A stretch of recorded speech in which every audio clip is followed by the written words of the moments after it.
What is going on, guys? And welcome to another episode of Ask Adam. No, it's been a minute. My bad. I've been super busy. But this time I'm going to be going over adrenal fatigue. Is it a real thing? What are the symptoms? How do I know if I have it? Kind of all that good stuff. Well, let me first off by saying adrenal fatigue isn't something that's super addressed by the entire medical community. Some aspects of the medical community very much believe in it, and some aspects very much don't. Now, how do you know if you have it? This can be tricky because adrenal fatigue can very much look like a lot of different things. Adrenal fatigue could look like simply not eating enough. Adrenal fatigue could also look like insulin resistance. So, your adrenals sit on top of your kidneys and they help us produce hormones.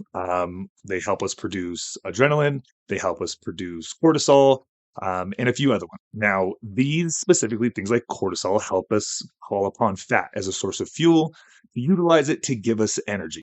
Things like adrenaline are utilized in our fight or flight autonomic state to take us from a very sedentary state to a state of alertness or awareness, something that at the time we feel like we don't have. We don't feel alert. We feel like we have brain fog. So could that be something of the adrenals and a fatigue or not producing enough adrenals? Yes, it could be. Could it be that you're not eating enough to support brain function, like the hypothalamus that supports the adrenals? It could be that also. Or could it be on the other end, like I talked about insulin resistance? Just simply not producing enough insulin or having the ability for insulin to grab onto your protein, carbs, and fats, take them to the cellular level, input them in, and so your body has energy to actually use at a cellular level. All of this can look like adrenal fatigue. That doesn't mean it is adrenal fatigue. So, what should you do? Well, you can find a doctor to address it. You can have blood panels pulled. You can hit me up and I can look at it with you.